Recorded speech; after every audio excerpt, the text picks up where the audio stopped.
Welcome to Bite at a Time Books, where we read you your favorite classics one bite at a time.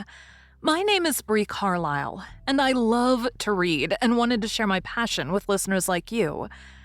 If you want to know what's coming next and get updates from me, Bree, sign up for our newsletter at biteatatimebooks.com. Be sure to follow the show on your favorite podcast platform so you get all the new episodes. Or you can follow the show on YouTube, where we have playlists for all the stories.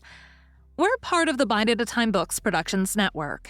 If you'd also like to hear what inspired your favorite classic author to write their novels, and what was going on in the world at the time, check out the Bite at a Time Books Behind the Story podcast, Tuesdays, where you listen to podcasts. Today we'll be continuing The Sign of the Four by Arthur Conan Doyle. Chapter 12, Part 3. The rain was still falling steadily, for it was just the beginning of the wet season. Brown, heavy clouds were drifting across the sky, and it was hard to see more than a stone cast. A deep moat lay in front of our door, but the water was in places nearly dried up, and it could easily be crossed. It was strange to me to be standing there with those two wild Punjabis waiting for the man who was coming to his death. Suddenly, my eye caught the glint of a shaded lantern at the other side of the moat. It vanished among the mound heaps, and then appeared again, coming slowly in our direction. "Here they are," I exclaimed. "You will challenge him, Sahib, as usual," whispered Abdullah. "Give him no cause for fear. Send us in with him, and we shall do the rest while you stay here on guard. Have the lantern ready to uncover, that we may be sure that it is indeed the man." The light had flickered onwards, now stopping and now advancing, until I could see two dark figures upon the other side of the moat. I let them scramble down the sloping bank, splash through the mire, and climb halfway up to the gate before I challenged them. "Who goes there?" said I in a subdued voice. "Friends," came the answer. I uncovered my lantern and threw a flood of light upon them. The first was an enormous Sikh, with a black beard which swept nearly down to his cummerbund. Outside of a show, I've never seen so tall a man. The other was a little fat round fellow with a great yellow turban, and a bundle in his hand, done up in a shawl. He seemed to be all in a quiver with fear, for his hands twitched as if he had the ague, and his head kept turning to left and right with two bright little twinkling eyes, like a mouse when he ventures out from his hole.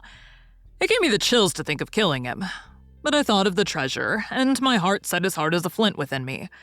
When he saw my white face, he gave a little chirp of joy and came running up towards me. "Your protection, Sahib," he panted. "Your protection for the unhappy merchant Achmet. I've traveled across Rajputana, that I might seek the shelter of the fort at Agra. I've been robbed and beaten and abused because I've been the friend of the company. It is a blessed night, this, when I'm once more in safety, I and my poor possessions." "What have you in the bundle?" I asked. "An iron box," he answered, "which contains one or two little family matters which are of no value to others, but which I should be sorry to lose. Yet I am not a beggar, and I shall reward you, young Sahib, and your governor also, if he will give me the shelter I ask." I could not trust myself to speak longer with the man. The more I looked at his fat, frightened face, the harder did it seem that we should slay him in cold blood. It was best to get it over. "Take him to the main guard," said I. The two Sikhs closed in upon him on each side, and the giant walked behind while they marched in through the dark gateway. Never was a man so compassed round with death. I remained at the gateway with the lantern. I could hear the measured tramp of their footsteps sounding through the lonely corridors. Suddenly it ceased, and I heard voices and a scuffle with the sound of blows. A moment later there came, to my horror, a rush of footsteps coming in my direction with the loud breathing of a running man. I turned my lantern down the long, straight passage, and there was the fat man running like the wind, with a smear of blood across his face, and close at his heels, bounding like a tiger, the great black-bearded Sikh with a knife flashing in his hand. I've never seen a man run so fast as that little merchant. He was gaining on the Sikh, and I could see that if he once passed me and got to the open air, he would save himself yet. My heart softened to him. But again the thought of his treasure turned me hard and bitter. I cast my firelock between his legs as he raced past, and he rolled twice over like a shot rabbit. Ere he could stagger to his feet, the Sikh was upon him, and buried his knife twice in his side. The man never uttered moan, nor moved muscle, but lay where he had fallen. I think myself that he may have broken his neck with the fall.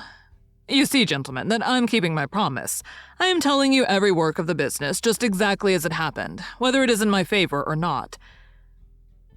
He stopped and held out his manacled hands for the whiskey and water which Holmes had brewed for him.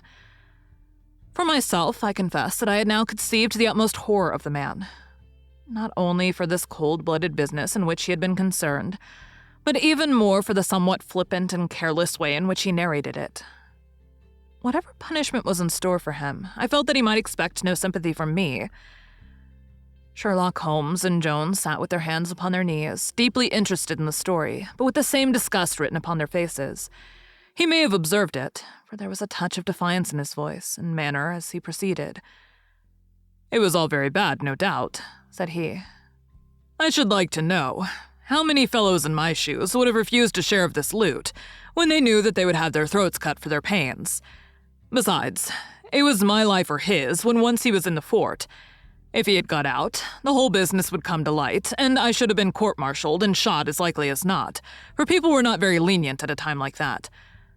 "Go on with your story," said Holmes shortly. "Well, we carried him in. Abdullah, Akbar, and I. A fine weight he was, too, for all that he was so short. Mohammed Singh was left to guard the door. We took him to a place which the six had already prepared. It was some distance off, where a winding passage leads to a great empty hall, the brick walls of which were crumbling to pieces. The earth floor had sunk in at one place, making a natural grave. So we left Achmet the merchant there, having first covered him over with loose bricks. This done, we all went back to the treasure. It lay where he had dropped it when he was first attacked. The box was the same which now lies open upon your table. A key was hung by a silken cord to that carved handle upon the top. We opened it, and the light of the lantern gleamed upon a collection of gems such as I have read of and thought about when I was a little lad at Pershore. It was blinding to look upon them. When we had feasted our eyes, we took them all out and made a list of them. There were 143 diamonds of the first water, including one which has been called, I believe, the Great Mogul, and is said to be the second largest stone in existence. Then there were 97 very fine emeralds and 170 rubies, some of which, however, were small. There were 40 carbuncles, 210 sapphires, 61 agates, and a great quantity of beryls, onyxes, cat's eyes, turquoises, and other stones, the very names of which I did not know at the time, though I have become more familiar with them since. Besides this, there were nearly 300 very fine pearls, 12 of which were set in a gold coronet. By the way, these last had been taken out of the chest and were not there when I recovered it. After we had counted our treasures, we put them back into the chest and carried them to the gateway to show them to Mohammed Singh. Then we solemnly renewed our oath to stand by each other and be true to our secret. We agreed to conceal our loot in a safe place until the country should be at peace again, and then to divide it equally among ourselves. There was no use dividing it at present, for if gems of such value were found upon us, it would cause suspicion, and there was no privacy in the fort, nor any place where we could keep them. We carried the box, therefore, into the same hall where we had buried the body. And there, under certain bricks in the best preserved wall, we made a hollow and put our treasure. We made careful note of the place, and next day I drew 4 plans, one for each of us, and put the sign of the 4 of us at the bottom, for we had sworn that we should each always act for all, so that none might take advantage. That is an oath that I can put my hand to my heart and swear that I've never broken. Well, there's no use my telling you, gentlemen, what came of the Indian Mutiny. After Wilson took Delhi and Sir Colin relieved Lucknow, the back of the business was broken. Fresh troops came pouring in, and Nana Sahib made himself scarce over the frontier. A flying column under Colonel Greathed came round to Agra and cleared the Pandys away from it. Peace seemed to be settling upon the country, and we 4 were beginning to hope that the time was at hand when we might safely go off with our shares of the plunder.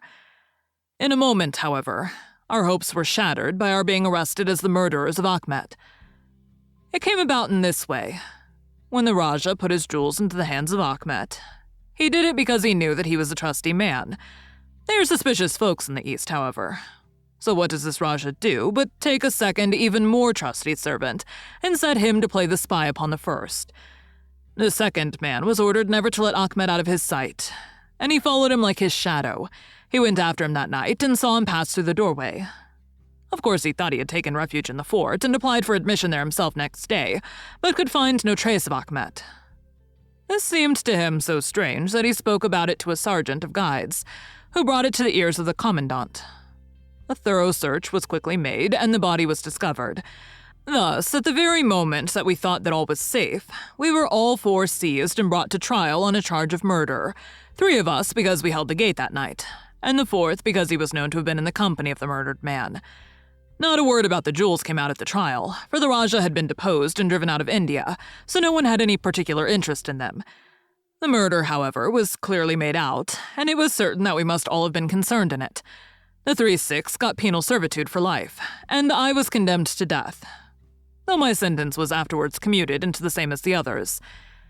It was a rather queer position that we found ourselves in then.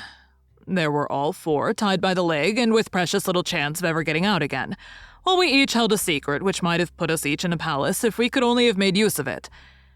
It was enough to make a man eat his heart out to have to stand the kick and the cuff of every petty jack in office, to have rice to eat and water to drink when that gorgeous fortune was ready for him outside, just waiting to be picked up. It might have driven me mad, but I was always a pretty stubborn one, so I just held on and bided my time.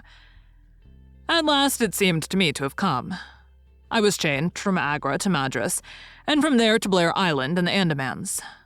There are very few white convicts at this settlement, and as I had behaved well from the first, I soon found myself a sort of privileged person. I was given a hut in Hopetown, which is a small place on the slopes of Mount Harriet, and I was left pretty much to myself. It is a dreary, fever-stricken place, and all beyond our little clearings was infested with wild cannibal natives, who were ready enough to blow a poisoned dart at us if they saw a chance. There was digging and ditching and yam planting and a dozen other things to be done, so we were busy enough all day, though in the evening we had a little time to ourselves. Among other things, I learned to dispense drugs for the surgeon, and picked up a smattering of his knowledge. All the time I was on the lookout for a chance of escape, but it is hundreds of miles from any other land, and there is little or no wind in those seas, so it was a terribly difficult job to get away. Thank you for joining Bite at a Time Books today, while we read a bite of one of your favorite classics. Again, my name is Bree Carlile, and I hope you come back tomorrow for the next bite of The Sign of the Four. Don't forget to sign up for our newsletter at biteatatimebooks.com.